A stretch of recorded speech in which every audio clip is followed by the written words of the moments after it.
Hello everyone, welcome back to the YouTube channel Tanisha teach. तो हम class 6 के total 10 chapter complete कर चुके हैं। Now we will be moving to the chapter 11 nature's treasure. तो start करते हैं। School vacation are always fun for Bhoomi and Surya. This vacation they visited their Aaji grandmother. Aji lives in a village on the edge of a forest in the Western Ghat. The air of the village is fresh and cooler than in the city. They can see beautiful hills, streams, and many interesting plant, animal, and birds around them. One afternoon, Bhumi Surya asked Aji to tell them more about the place. तो school की छुट्टियां हुई थी तो भूमि और जो सूर्य हैं वो वैकेशन के लिए अपनी आजी दादी के पास गए थे, जो कि फॉरेस्ट के आसपास रहती है, वेस्टर्न घाट के फॉरेस्ट में। अब उन्होंने नोटिस किया कि जहाँ पे बहुत ज़्यादा पेड़ होते हैं वहाँ पे बहुत फ्रेश और कूल लगता है सिटी के अकॉर्डिंग। आपके घर के आसपास अगर पेड़ कम होंगे तो आपको उतना अच्छा नहीं लगेगा, बट अगर आप गाँव जाते हैं तो आपको अच्छा लगता है क्योंकि वहाँ पे हर जगह हरा भरा है। वही यहाँ पे ये लाइन ही कहना चाहती है कि वहाँ पे जाके उनको बहुत फ्रेश और कूल लगता है। वन आफ्टरनून भूमि सूर्य आस्क्ड आजी, उन्होंने भूमि और सूर्य ने अपनी आजी से पूछा कि हमें इस जगह के बारे में और बताइए। तो उन्होंने कहा कि यहाँ पे प्योर हवा है जो कि रिफ़्रेशिंग है। यहाँ की जो मिट्टी है बहुत फर्टाइल है जो कि सपोर्ट करती है लिविंग बीइंग्स को, क्योंकि हम लोग फार्मिंग करते हैं वो सॉइल पे ही करते हैं। तो सॉइल यहाँ पे बहुत एनरिच्ड है न्यूट्रिएंट्स से। Moreover this plate get plenty of sunlight which is useful in many days. Different varieties of यहाँ पे हर एक तरह के खाना मिलता है और हर एक तरह के अलग अलग ट्रीज़ हैं जो आपको चिड़िया और इंसेक्ट्स कहीं और देखने के लिए नहीं मिलेंगे, वो जंगल में देखने के लिए मिल जाएंगे। Bhoomi replies, Aaji we use to drink water and growing vegetables. Aaji said yes, कि हमें पानी की ज़रूरत होती है पीने के लिए भी और सब्जियां उगाने के लिए भी। We need this treasure for the survival and making our life more comfortable. Without these treasure of nature, any form of life on earth is not possible. सबसे पहली बात तो ये नेचर ट्रेजर का मतलब क्या है कि जो प्रकृति ने हमें गिफ्ट दिया है, प्रकृति ने जो हमें गिफ्ट का एक पिटारा दिया है वो यही है कि हमारे पास शुद्ध हवा है, साफ पानी है पीने के लिए। नेचर हमें सपोर्ट करता है किसी भी काम को करने के लिए, क्योंकि हम लोग ये नहीं बना सकते कि सीड से कैसे प्लांट बनेगा और प्लांट में कैसे फ्रूट आएगा, ये सब प्रकृति है। वही उनकी आजी उन्हें एक्सप्लेन करती है और एयर के बारे में बताती है। तो सबसे पहले एयर, जो उनकी आजी थी वो एक्सरसाइज कर रही थी, तो उन्होंने बोला I am taking deep breath in and letting them out. This help in getting more fresh air in the lungs to stay healthy. Anulom Vilom करते हैं ना, तो एक नाक बंद करते हैं और दूसरी से सांस लेते हैं, उससे क्या होता है आपकी जो लंग्स है वो पूरी तरह से फिल्ड हो जाती है, ऑक्सीजन से, गैस से फिल्ड हो जाती है, और जो कि हेल्थी लंग्स का एक सिम्टम है कह सकते हैं। तो इसीलिए आपको डीप ब्रेथ लेनी चाहिए ताकि आपके लंग्स हेल्थी रहें। उसी के साथ आपको एक एक्सपीरियंस करने के लिए दिया है, take a deep breath in and then out slowly. Take a deep breath in and again hold your breath for long as you can and breath out slowly. तो वही आपको सांस लेने के लिए अपनी सांस को नोटिस करने के लिए बोला गया है कि पहले आप सांस लेंगे, देन सांस को छोड़ेंगे, फिर आप सांस लेंगे और उस सांस को आप पकड़ के रखेंगे थोड़ी देर और उसके बाद हल्के हल्के छोड़ेंगे। तो आपको ऐसा लगेगा कि आप काम फील कर रहे हैं। From this activity, we find that it is difficult to hold our breath for a long time. The air which we breathe in has oxygen. Our body need oxygen to perform its function. जो human being जो gas है वो जिसको वो लेते हैं वो oxygen होती है, जो कि उनकी डेली लाइफ के फंक्शन परफॉर्म करने में उन्हें हेल्प करती है। When we hold our breath for a long time, body doesn't get enough oxygen. आपने देखा होगा जब आप एक्सरसाइज वगैरह करते हैं तो आप बहुत जल्दी सांस लेते हैं। उसका मतलब क्या है कि आपकी बॉडी को इनफ ऑक्सीजन नहीं मिल रहा है सर्वाइवल के लिए, इसीलिए हम जल्दी सांस लेते हैं ताकि हम बॉडी की नीड को फुलफिल कर पाएँ। Similarly most of the living being also need oxygen for their survival. उसी के साथ ऑक्सीजन बहुत ज़रूरी है लिविंग बीइंग के लिए। जैसे कि हम जानते हैं earth is a mixture of gas. हमारे अर्थ में बहुत सारी गैसेज हैं, जैसे यहाँ पे नाइट्रोजन, ऑक्सीजन, और जो पिंक वाला पार्ट है वो है argon, carbon dioxide and other gases, जो कि 1% है। नाइट्रोजन 78 एंड ऑक्सीजन इज 21%, क्योंकि हम ऑक्सीजन इनहेल करते हैं। तो यहाँ पे आपको ये एक्सप्लेन कर रखा है, जो ब्लू वाला है वो नाइट्रोजन है, आप समझिए अर्थ पे, और जो ऑक्सीजन है वो 21% है, जैसे रेड वाले बॉक्स है, और 1% है argon, carbon and other gases. Moving air is called wind. You notice the presence of air when the leaves of tree rustle, the cloth hanging on a line sway, or pages of a open book begin to flutter once fan is switched on. आपने देखा होगा कि हवा से चीज़ें उड़ती हैं, जैसे छत पे कपड़े डाले हुए हैं आपने, तो वो हवा चलेगी तो वो कपड़े उड़ेंगे। आप फ़ैन में बैठ के अपनी कॉपी पे कुछ काम कर रहे हैं, तो जैसे आप देखेंगे कि उसके पेज है वो फ्लटर करते हैं। वही आपको बताया, मूविंग एयर इज़ विंड। जो चलती हुई हवा है उसी को विंड कहा जाता है। समटाइम वो बहुत ज़्यादा चलती है, कभी इतनी ज़्यादा चलती है कि हम उसे स्टॉर्म कहते हैं, and sometime it blow as gently as breeze, और कभी हल्की हल्की हवा चलती है। जैसे कि आपने फिरकी बनाया होगा, वो पेपर का ही बनता है और वो बेसिकली इसी काम आता है। उसे हम पता करते हैं कि किस तरह से हवा चल रही है। Take a square paper of size, जैसे आपको फिरकी बनाने के लिए यहाँ पे इंस्ट्रक्शन दिया, जितनी तेज हवा होगी उतनी ज़्यादा आपकी फिरकी उड़ेगी। ये बेसिकली बोलता है when you move it a little back and fourth the फिरकी रोटेट। व्हाट मेक अ फिरकी रोटेट? Wind of course. हवा नहीं होगी तो आपकी फिरकी चलेगी नहीं। द वर्किंग ऑफ विंड मिल, आपने देखा होगा गाँव में विंड मिल लगी होती है, इनका काम होता है बिजली लाने का। The windmill is also similar of a फिरकी। Wind rotate the wings of windmill। हवा जो है वो windmill के जो wings होते हैं, जैसे पंखे में तीन वो होते हैं ना, 3 पार्ट, उसी तरह से windmill में भी 3 होते हैं, 3 वो होते हैं पंखे, वो रोटेट करते हैं हवा के कारण। Windmill can be used to run flour mills। आटे की जो चक्कियाँ होती हैं उनको चलाने के लिए। To pull up water from a well, कुएं में से पानी निकालने के लिए। और जनरेट इलेक्ट्रिसिटी। ये सारे काम किससे हो रहे हैं? इलेक्ट्रिसिटी से ही हो रहे हैं। जो फ्लोर की मिल हो, जो आटे की चक्की होती है, वहाँ पे भी इलेक्ट्रिसिटी की ज़रूरत है।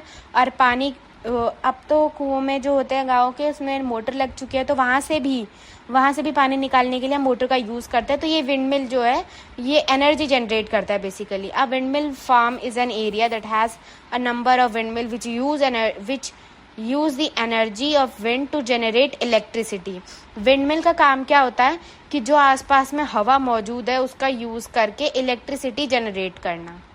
जैसे राजस्थान वगैरह में बिजली कम रहती है तो वहाँ विंडमिल ज़्यादा होते हैं ताकि वो इलेक्ट्रिसिटी जनरेट कर सकें।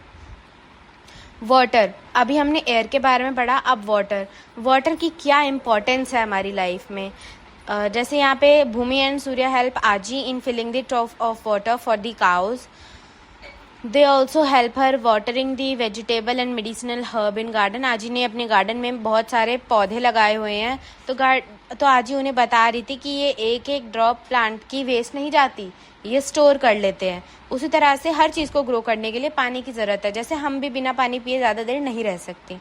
We need water for many daily activities such as drinking, clothing, washing, cleaning, bathing. It is also use for growing crop, industrial purpose. Water cover about 2/3 of earth surface. आप earth देखते हो पूरी नीली है, अगर आप देखेंगे ग्लोबली उसको तो वो पूरी नीली है। वो क्यों? क्योंकि हमारा जो अर्थ है वो उसका 2/3 भाग सिर्फ पानी से ही भरा हुआ है, जो कि ओशन का और समुद्र का पानी है। How the water is saline salty. The saline water is not fit for domestic agriculture and industrial use. जो सलाइन वाटर है, जो खारा पानी होता है समुद्र में, वो डोमेस्टिक और एग्रीकल्चर चीज़ों के लिए काम का नहीं है, आप उसे पी नहीं सकते, खारा पानी होता है। For all this activity we need fresh water.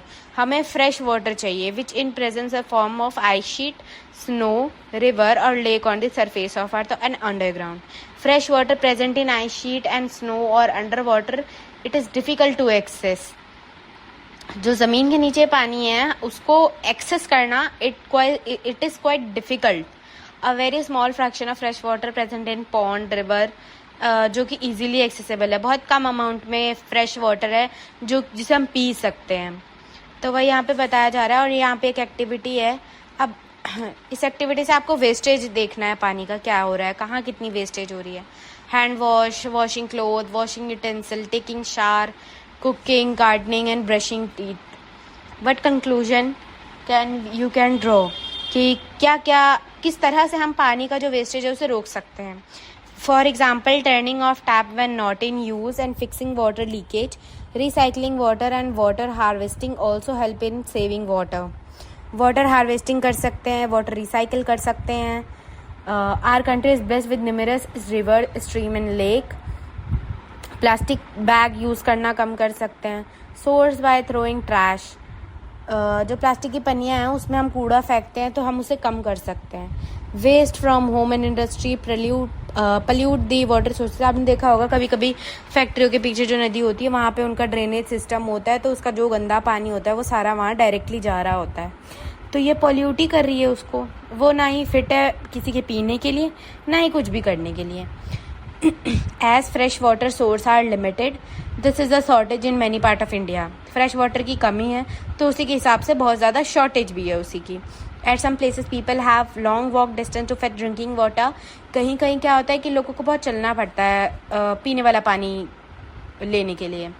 Everyone does not have the same kind of access to water. It is important us to conserve water and use it judiciously.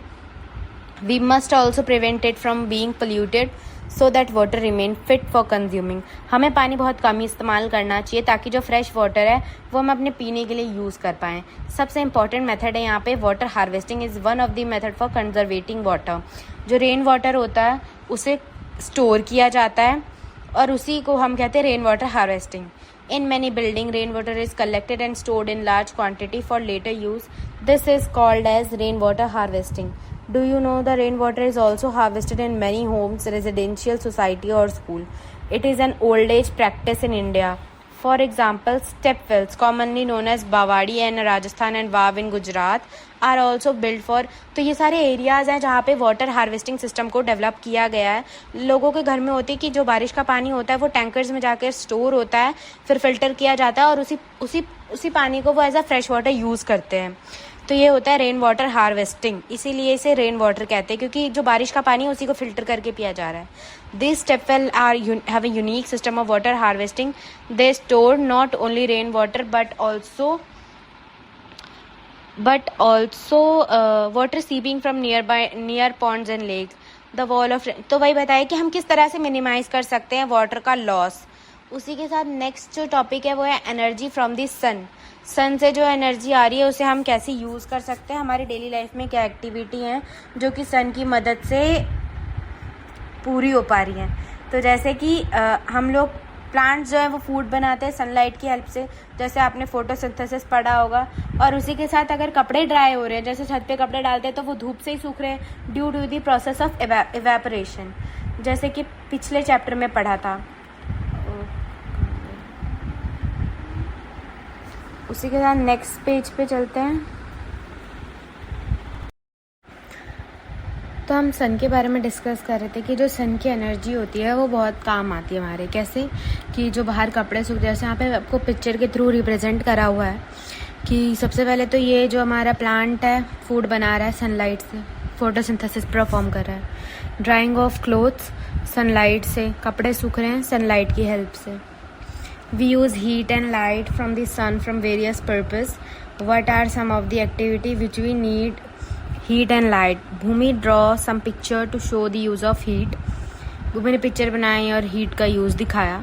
One afternoon, Bhumi and Surya pass by a field nearby Aji's house where they see a cow grazing the grass. They talk about the sun being the main source of energy. Read the conversation carefully and answer. सबसे पहले यहाँ पे वही दो बच्चे जिनके बात हो रही थी वो डिस्कस कर रहे होते हैं कि काउ कैसे ग्रेज कर रही है and all. Look at the cow, it is grazing the grass and getting energy from it. जैसे हम ह्यूमंस हैं, हमें खाने से एनर्जी मिलती है, उसी तरह से एनिमल्स को भी उनके फूड से एनर्जी मिलती है. नाउ जो सेकेंड है, no I think that this cow is getting energy from this sun. अब ये बोलता है, जैसे हमने पीछे पढ़ा ना कि सन से एनर्जी मिलती है, तो ये जो है ये बोल रहा है कि जो दो भाई बहन थे वो बोल रहे हैं कि जो एनर्जी है हमें वो सन से मिल रही है, ये काउ से नहीं है, ये सन से. The cow is standing in the sun but it doesn't mean that it getting energy. तो फिर वो कहती क्या है भूमि कहती है कि ऐसा नहीं है कि सनलाइट से एनर्जी मिल रही है कि सन में खड़ी हो तो इसे सनलाइट से एनर्जी मिल रही है. एनर्जी उसे ग्रास से ही मिलेगी. वो फूड है, वो जाके कॉम्प्लेक्स है, अभी उसने इनगल्फ किया है. जब वो खा लेगी उसको तब वो उसे एज अ एनर्जी और एज अ स्टार्च की फॉर्म उसके बॉडी में स्टोर हो जाएगा.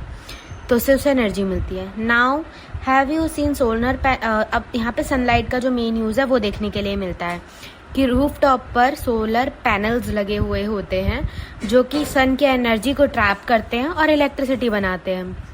गांव में जनरली सोलर पैनल देखने के लिए मिलते हैं, वहाँ लाइट कम आती है, तो वहाँ पे क्या होता है, जो पैनल होते हैं वो ट्रैप करते हैं एनर्जी, सन की एनर्जी को, और इलेक्ट्रिसिटी प्रोड्यूस करते हैं। So solar cooker also do it, and one can not imagine life on earth without the sun. The sun is the main source of energy on the earth. Planet get energy from the sun and produce food. Animal eat food and grow. We get food from both plants and animal. The cycle on earth is possible due to sun. हम we get food from both. Animal से भी मिल रहा है और plant से भी। Animal से जैसे मिल्क वगैरह, पनीर हो गया, और प्लांट से हमें जो ग्रेन्स मिलते हैं वो। तो बोल रही कि इनके बिना हमारी लाइफ थोड़ी डिफ़िकल्ट है, हम नहीं जी पाएंगे कि अगर खाना नहीं मिलेगा तो। The cycle on earth is possible due to sun. ये साइकिल अर्थ पे तभी पॉसिबल है जब सन है।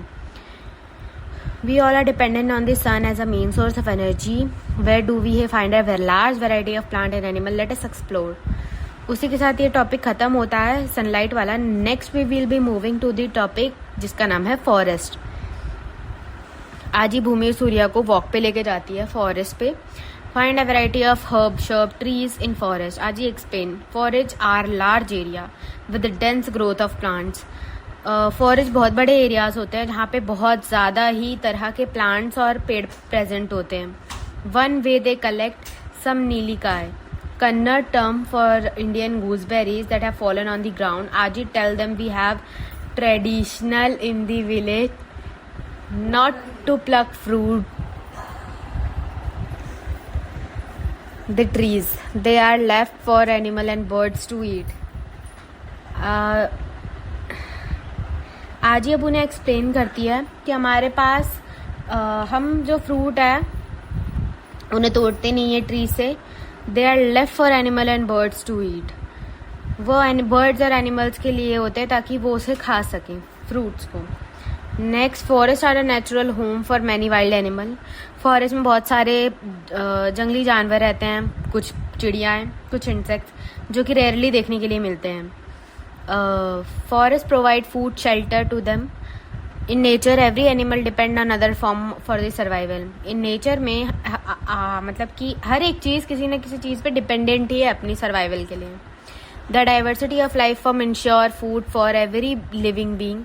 However, over the year, forest cover has been decreasing mainly due to human activity, like large scale cutting of trees. अब कुछ forest को cut कर दिया जाता है ताकि फॉरेस्ट के पेड़ को कट कर दिया जाता है ताकि वहाँ पे इंडस्ट्री और फार्म वगैरह खुली जा सके, जो कि गलत है। पौधों को क्यों कट करना है, पेड़ को क्यों कट करना है? Find some other space place और टू डू दैट। उसी को यहाँ पे एक्सप्लेन किया गया है कि डाइवर्सिटी हमारी लाइफ में है, जो कि हमारे फूड में, जो कि एज अ लिविंग बीइंग हमें चाहिए। हम डेली एक खाना तो खा नहीं सकते। However over the year the forest cover has been decreased. Forest जो है वो डिक्रीज होते जा रहे हैं क्योंकि ह्यूमन एक्टिविटी की वजह से ट्रीज को कट कर दिया जाता है। Van Mahotsav is a week long event celebrated across the country during the month of July. It is a forest festival during which new plant and tree are planted and awareness about respecting forest is raised. The aim of event is to increase the green cover. You can go play a Van Mahotsav in the community. Van Mahotsav मनाया जाता है जुलाई में, जो कि forest festival होता है। तो उसी की बारे में बात किया गया है। और चिपकू मूवमेंट के बारे में सुना था आपने? इंडस्ट्रीज की फॉर्मेशन के लिए ना पेड़ों को काटा जा रहा था, तो वहाँ के लोगों ने क्या किया, पेड़ों से ही चिपक गए। अब काटेंगे कैसे? तो वही चिपकू मूवमेंट था कि उन्होंने पेड़ को हग किया और उस पेड़ को कटने से बचाया basically. Now we will be moving to the next topic जो है सॉइल एंड मिनरल। बहुत ही इंपॉर्टेंट रोल प्ले करते हैं ये, इन्हीं से हमें खाना मिल रहा है बेसिकली, आप ये समझ सकते हैं। आजी भूमि सूर्या आजी came back from home from the forest. Bhumi and Surya help Aji in preparing the soil in the garden for planting some vegetable. Aji asked them to dig the soil gently and loosen the lump. You have already learned that in the chapter Living Creature, exploring their characteristic that for plant to grow, the space between the soil particle not only provides sufficient air but also space for the root to grow easily. Bhumi and Surya could see small pebble, roots of plant and few earthworm too. उन्होंने notice किया कि उस field में क्या क्या है. मिट्टी है, मिट्टी के साथ साथ कुछ जो पौधे हैं उनकी रूट्स देखने के लिए मिली, पत्थर थे और अर्थवॉर्म. सॉइल में अर्थवॉर्म होता है जो कि उसकी फर्टिलिटी इंक्रीज करता है. उसी के साथ नेक्स्ट है सॉइल के बारे में ही बताया गया है. लोकेशन फ्रॉम विच सॉइल का सैंपल. अब आपको सॉइल के सैंपल लेने हैं और देखना है कि किस तरह की सॉइल है, उससे क्या क्या होता है और उसको मैग्नीफाइंग ग्लास में भी ऑब्जर्व करना है. There are many things in soil such as sand, insect and worm. There may be many small organisms that we cannot see with our naked eyes. Plants and animals also become a part of soil as they decompose and decay. The soil sample collected from the different places may be of different color because they may contain different material. जो soil है, plant and animals become part of soil. Plants और animals भी decay जब कोई animal मर जाता है तो उसे बेसिकली मिट्टी में ही दबाया जाता है, और कोई प्लांट हो जाता है तो वो जब डीके और डिकम्पोज होते हैं तो वो सॉइल का ही पार्ट बनते हैं. इसी तरह से सॉइल सैंपल कलेक्ट किया गया डिफरेंट प्लेसेस से, तो देखा गया कि उनका कलर थोड़ा डिफरेंट है. Have you ever wondered how soil is formed? Soil is form by the disintegration breaking a part of rock. Soil बनी कैसे, मिट्टी बनी कैसे? जो बड़े बड़े पत्थर थे वो जब टूटे, उनका डिसइंटीग्रेशन हुआ by the action of sun, water, living organism over the times of years. बहुत साल पहले किसी ने तोड़ा होगा वो पत्थर, तो आज वो मिट्टी के रूप में हमें मिल रहा है by the action of sunlight and water. Plant while some are good for making brick for building. कुछ होते हैं जो कि ब्रिक बनाने के काम आते हैं. Forest has a variety of soil. जंगल में हमें बहुत तरह की सॉइल देखने के लिए मिलती है, और जो सॉइल है वो एक प्रेशियस ट्रेजर है that support biodiversity. You may have seen rock in surrounding. Rock are used in construction of house, building, temple, road, dam and tabletop. Some rock like slate. हाँ, आपने देखा होगा ना कि सेरामिक, कभी कभी सुना होगा सेरामिक की कि संगमरमर की पत्थर हैं इससे बनी हुई हैं, तो इन सब का बहुत काम आता है उसमें भी. Some rock like slate are used for roofing, and laterite can be used as a building and material like brick. Some of the important rock are granite, sandstone and marble. Human beings have been used rock for making tools such as hand axes and arrowhead since thousands of years. यहाँ पे example दिया है roofing के लिए जो use किया जाता है. लेटराइट रॉक, एरोहेड जो स्टोन से बने हुए हैं, हैंड एक्सेस क्या होते हैं, माइनिंग ऑफ मार्बल, कैसे पत्थरों को तोड़ के नया बनाया जा रहा है. What are the rock made up of? Rock किस चीज़ के बने हैं? They are made up of minerals. जो पत्थर है वो मिनरल्स के बने हुए, such as aluminium, gold, copper, extracted minerals. Minerals का यूज़ किया जाता है मैन्युफैक्चरिंग में, एरोप्लेन्स की, कार्स की, jewellery, cosmetics, electrical electronic equipments. For example basic mobile phone जिसको हम यूज़ करते हैं, उसको हम निकालते हैं तो उसमें से गोल्ड, सिल्वर, कॉपर और कोबाल्ट मिलता है हमें. Rock play a vital role in our life. It takes thousands of millions of years to form a rock. वही मैं आपको बता रही हूँ कि रॉक जो पत्थर है ना, पत्थर को बनने में भी बहुत समय लगता है, और उस पत्थर से सॉइल, जब वो पत्थर टूटेगा उसे सॉइल बनने में भी बहुत समय लगता है. भी थाउजेंड्स ऑफ ईयर लगते हैं तब जाके वो मिट्टी बनी है. अब आते हैं फॉसिल फ्यूल के बारे में. सीएनजी सुना होगा आपने, पेट्रोल, ये सब. उसके बाद यहाँ पे हम डिस्कस करते हैं. सबसे पहले एक्टिविटी दी आपको परफॉर्म करनी है, जो कि टाइप्स ऑफ व्हीकल, कौन सा व्हीकल है और उसमें किस तरह का फ्यूल यूज़ हो रहा है. What are the most common type of fuel use? Petrol and diesel are two most widely using fuel for the vehicle.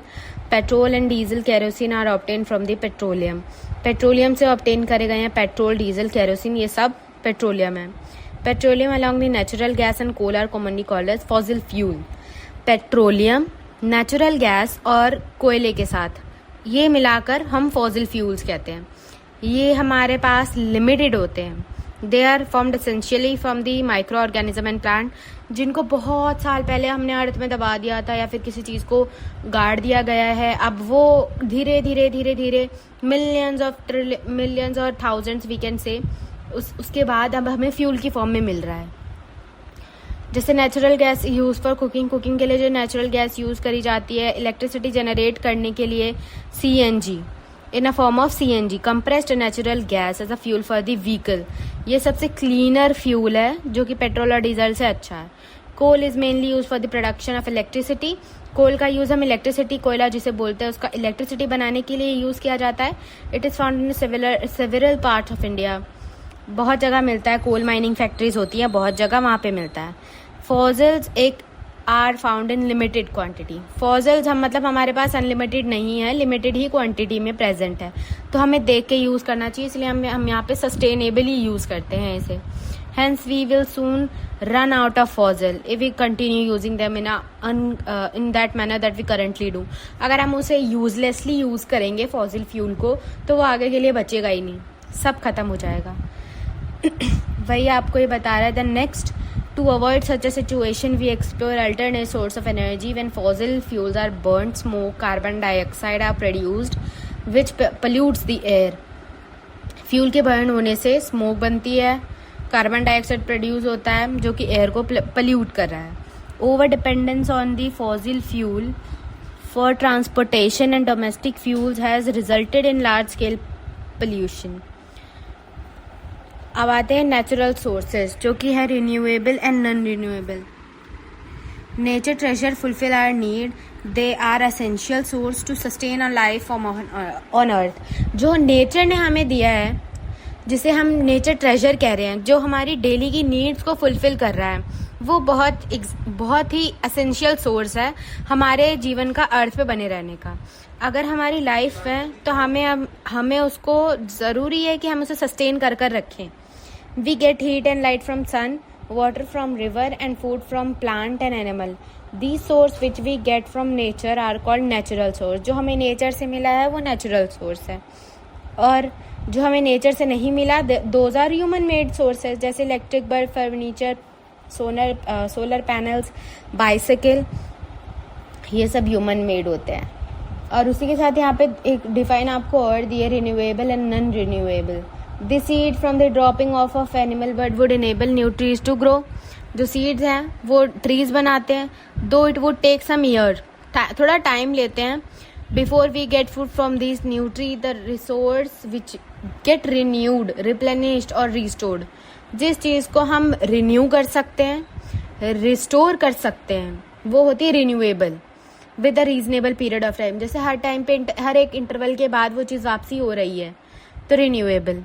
Air, water, forest are some of the example of renewable. Nature renew themselves. हमें पानी भी मिल सकता है, हवा भी मिल सकती है, और फॉरेस्ट भी मिल सकती है, क्योंकि नेचर अपने आप को डेवलप कर लेता है कुछ समय के बाद। वहीं यहाँ पे बोल रहा है कि जो चीज़ दोबारा हो जा रही है एक पर्टिकुलर टाइम इंटरवल के बाद, वो होती है renewable resource. On the other hand, fossil fuel take millions of year to form. They are found in limited quantity that once used they get exhausted. They are not produced or replenished with a reasonable period of time. These sources are called non-renewable। जो एक period of time तक नहीं renew होती है, नहीं वापसी आती हैं, वो होती है non renewable resources. Examples of non renewable, जो कि रॉक, सॉइल, कोल, पेट्रोलियम और नेचुरल गैसेस। रिसोर्स रीयूज, भूमि एंड सूर्य show their vegetable plant and they started to grow in the garden and dried chili given by the Aji. They noticed the change in color of skyline and smell of air. उसके बाद यही fossil fuel के बारे में discuss कर रहे थे कि जब बर्न होते हैं तो कितना पल्यूट करते हैं हमारे इन्वायरमेंट को। इसीलिए आजकल इलेक्ट्रिक बस चली हुई हैं। Let us make a list of natural resources. उन चीज़ों की लिस्ट बनानी जो कि नेचुरल रिसोर्सेज हैं, जैसे washing cloth, water, natural resources, making clay toys, soil, और एक तरह की क्ले, मिट्टी, वही मेकिंग काइट्स, पेपर, जिससे ट्री का एग्जाम्पल हो गया यहाँ पे। So the source of air, water, soil are and food from plants, ये हमारी डेली लाइफ में यूज़ होती हैं। We get this resources from nature and also make thing using them, और इन्हीं से हम और चीज़ें बनाते हैं आगे। Therefore we must conserve our natural sources and use them responsibly without wasting them. हमें उन्हें वेस्ट नहीं करना चाहिए, हमें जितना हो सके उतना उन्हें कम यूज़ करना चाहिए और बचा के यूज़ करना चाहिए for the future use. Earth provide enough to satisfy every man need, but every man for every man greed but not for every man's greed. इसका मतलब क्या है कि अर्थ आपको इतना दे रही है कि आपकी ज़रूरतें पूरी हो जाएंगी, बट आपकी जो लालच है वो पूरी नहीं हो सकती। आपको चाहे जितना भी मिल जाए, अगर आपको और की चाहत है ना, तो आपको वो दिया हुआ जो जितना मिला है वो भी कमी लगेगा। तो वही लाइन यहाँ पे कहती है कि अर्थ आपको सेटिस्फैक्शन दे सकती है नीड के लिए, जो आपको चाहिए उसके लिए सेटिस्फैक्शन दे सकती है, बट आपकी लालच के लिए सेटिस्फैक्शन नहीं दे सकती। उसी के बाद यहाँ पे कुछ कीवर्ड्स हैं ऊपर मेंशन कर दिए होंगे, renewable and non renewable, rain water harvesting and all, ये समरी आप पढ़ सकते हैं। सो ये चैप्टर यहीं ख़त्म होता है। I hope you like that and please do like share subscribe this YouTube channel. Thanks for watching. Bye bye.